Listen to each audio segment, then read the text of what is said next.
이제 그리고 그 다음에 청원경찰 임용제도와 관련한 얘기 들어봅니다. 그래서 여기 얘기 들어볼게요. 임용이라는 거는 뭐죠?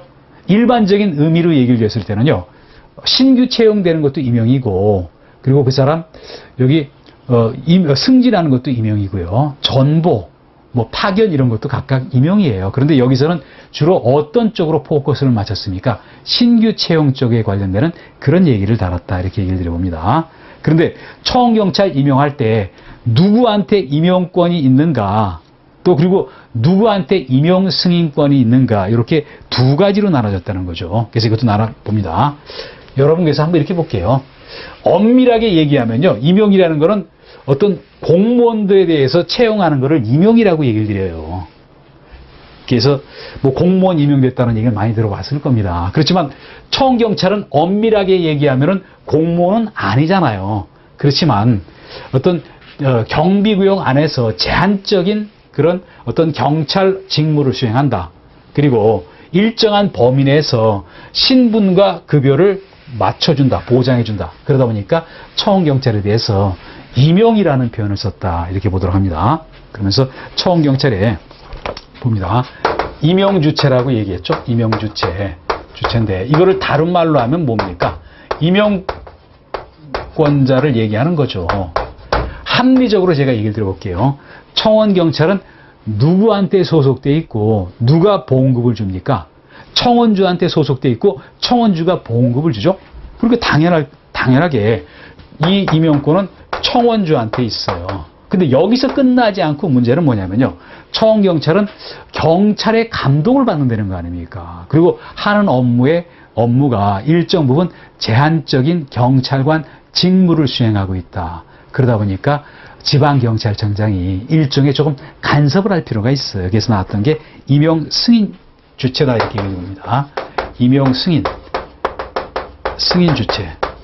물론 임용권자는 청원주지만 임용 승인을 받지 않는 이상 임용을 못하도록 만들었어요. 그래서 여기 승인이라는 건 뭐냐면 쉽게 얘기하면요, 동의해 준다라고 봅니다. 임용권 행사를 동의해 줘야지 임용이 될 수가 있거든요. 그래서 어떻습니까? 미리 지방경찰청장의 승인을 받으라 그런 거 아닙니까? 미리. 사후에 하는 게 아니라 미리 지방경찰청장의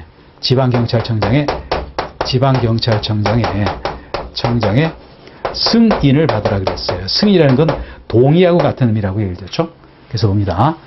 청원경찰 임용권자, 신규 채용권자 누구냐? 청원주다. 그렇지만 자기 마음대로 하는 게 아니라 미리 사전에 그 지역을 관할하는 지방경찰청장한테 임용 승인을 받아야 된다. 그래서 간접적으로 여기서 임용권을 좀 제한하고 있는 거 아닙니까? 직간접적으로요.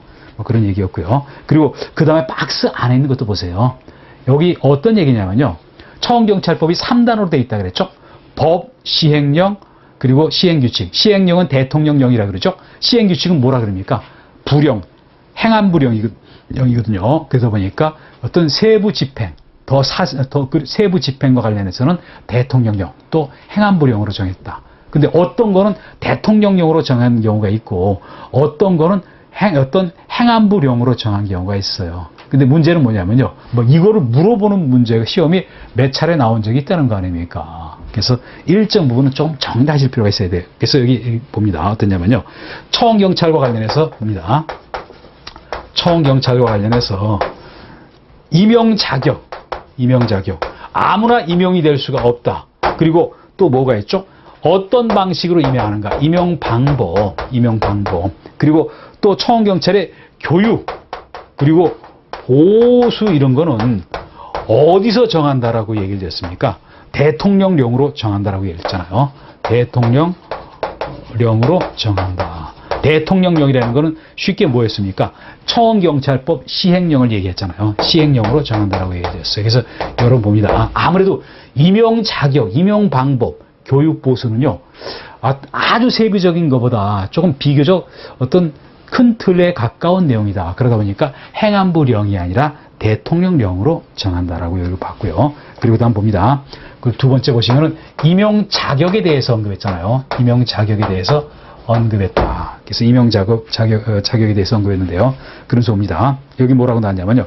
국가공무원법상의 결격사유에 해당하는 사람이 임용될 수 없다라고 얘기했잖아요. 첫 번째 봅니다.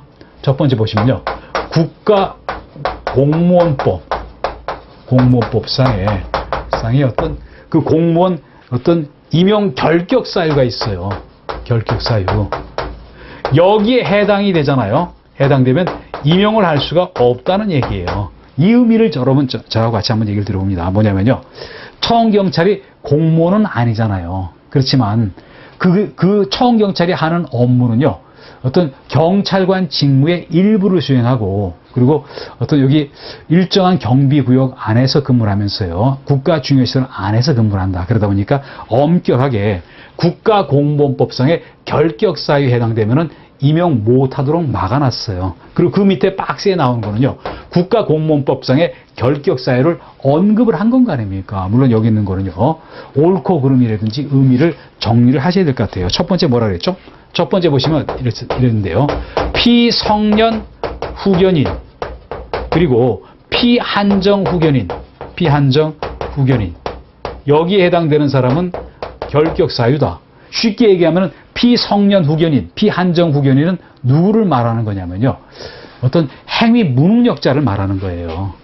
쉽게 얘기하면요. 이 사람들은 일종의 행위 무능력자라는 거 아닙니까? 이런 사람이 이런 중대한 업무를 하면 안 되겠죠? 그런데 봅니다. 공통점은 뭐냐면요.